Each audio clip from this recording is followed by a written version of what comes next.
दोस्तों, कुछ दिनों पहले जयपुर के प्रतापनगर में तेजाजी महाराज की मूर्ति तोड़ने पर बड़ा बवाल मचा था। कई लोगों की गिरफ्तारियां हुई, लाठीचार्ज हुआ, लेकिन सबसे पहले जिसने मोर्चा संभाला वो राजस्थान का सबसे लोकप्रिय जाट नेता ही था। भले ही राजस्थान में कई जाट नेता ऊंचे ऊंचे पदों पर बैठे हैं, लेकिन तेजाजी महाराज के मंदिरों का तो एक ही रक्षक है जो तेजाजी महाराज की तरह जहां भी अन्याय होता है पहुंच जाता है। जहां भी तेजाजी महाराज के मंदिरों की आन बान शान को क्षति पहुंचती है, ये शेरदिल नेता धमक पड़ता है। तो चलिए जानते हैं कौन है वो जाट नेता जिसने राजस्थान ही नहीं बल्कि देश भर में तेजाजी महाराज के नाम का डंका बजवा दिया है। राजस्थान की राजनीति ने वैसे तो कई जाट नेताओं को ऊंचे ऊंचे पदों पर पहुंचाया है, लेकिन कोई भी जाट नेता समाज और तेजाजी महाराज के लिए खुलकर बोलता है तो वो एक ही शेरदिल नेता है जो जाट समाज और तेजाजी महाराज के मंदिरों की आन बान और शान को कोई भी हानि पहुंचती है तो सबसे पहले तैयार खड़ा मिलता है। अब आपके मन में सवाल उठ रहा होगा कि आखिर वो नेता कौन है, तो चलिए बता ही देते हैं आपको।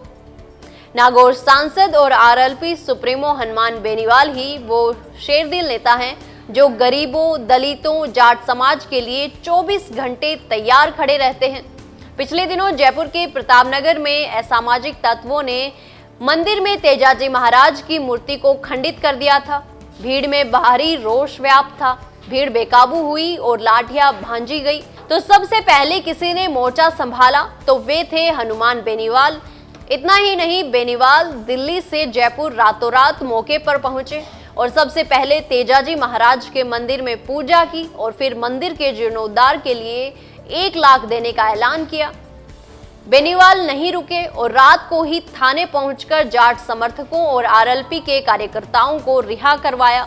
भले ही राजस्थान की राजनीति ने कई जाट नेता दिए हैं, लेकिन जब बात जाट समाज या तेजाजी के मंदिरों के सम्मान की आती है तो कोई खैर खबर नहीं होती कि नेताजी कहां पर हैं। उस वक्त अगर कोई जाटों और सर्व समाज के साथ खड़ा मिलता है तो वो हैं हनुमान बेनीवाल। बेनीवाल ही वो शख्स हैं जिन्होंने तेजाजी महाराज की ख्याति से राजस्थान ही नहीं बल्कि देश भर में लोगों को रूबरू करवाया है। इतना ही नहीं, बेनीवाल पीएम मोदी तक को तेजाजी मंदिर में खींच लाए। बेनीवाल खुद भी तेजाजी महाराज की तरह राजस्थान में जहां भी अन्याय होता है वे दौड़े दौड़े पहुंच जाते हैं और गरीबों और पीड़ितों को न्याय दिलाते हैं, ठीक तेजाजी महाराज की तरह ही। बेनीवाल तेजाजी महाराज के बड़े भक्त हैं और उन पर तेजाजी महाराज का भरपूर आशीर्वाद भी है, तभी तो 24 घंटे गरीब और पीड़ितों के लिए तैयार खड़े रहते हैं। राजस्थान में राजनीति का एक ही बब्बर शेर है और वो है बेनीवाल। नागौर सांसद ही वो नेता हैं जो सरकार में रहें या ना रहें, लेकिन गरीब, पीड़ित और किसानों के साथ हमेशा खड़े रहते हैं। इसके लिए चाहे उन्हें किसी भी पद को ठोकर मारनी पड़े, वो तत्पर रहते हैं। पर अपने देश के किसान और गरीब और पीड़ित के साथ अन्याय उन्हें बर्दाश्त नहीं। उपचुनाव में खींवसर की जनता ने बेनीवाल को थोड़े से मतों से पीछे रख दिया। इसके बाद भले ही बेनीवाल 2 कदम पीछे हट गए, लेकिन वे हारे नहीं हैं। एक कहावत तो आपने सुनी ही होगी, जब शेर 2 कदम पीछे हटता है तो उसे घायल नहीं समझना चाहिए, और वो भी ज्यादा शक्ति के साथ आगे बढ़ता है। बेनीवाल भी राजस्थान के वो बब्बर शेर हैं जो हर बार ज्यादा शक्ति के साथ लौटते हैं।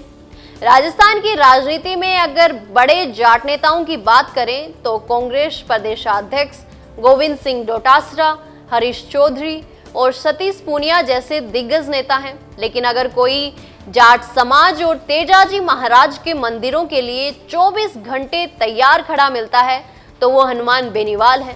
तो दोस्तों, क्या ये सच्चाई है कि हनुमान बेनीवाल ही राजस्थान के वो नेता हैं जो जाट समाज और तेजाजी महाराज की आन बान और शान की लड़ाई लड़ते आ रहे हैं? अपनी राय कमेंट बॉक्स में जरूर दें। जानकारी अच्छी लगी तो वीडियो को लाइक और शेयर करना ना भूलें, साथ ही चैनल को तुरंत सब्सक्राइब कर लें। धन्यवाद। ऐसे ही और वीडियोस देखने के लिए सब्सक्राइब करें मॉर्निंग न्यूज इंडिया को और जुड़े रहिए हमारे साथ।